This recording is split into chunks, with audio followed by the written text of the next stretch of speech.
சென்னையில் 17 ரஷ்ய நடன கலைஞர்கள் பங்கேற்ற 22வது ஆண்டு ரஷ்ய கலாச்சார நடன நிகழ்வானது ரஷ்ய கலாச்சார மையத்தில் நடைபெற்றது. நிகழ்வினை டாக்டர் பத்ம சுப்பிரமணியம் அவர்கள் துவக்கி வைத்தார்.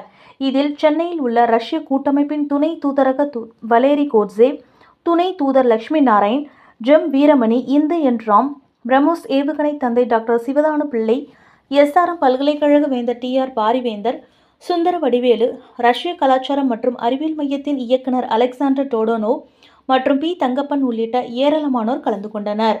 தங்கள் நாட்டின் பாரம்பரிய ஆடைகளை அணிந்து தங்கள் கலாச்சாரத்தை பிரதிபலிக்கும் வகையில் ரஷ்ய கலைஞர்கள் ஆடிய நடனம் பார்வையாளர்களை வெகுவாக கவர்ந்ததோடு மட்டுமின்றி அனைவரையும் உற்சாகத்தில் ஆழ்த்தியது.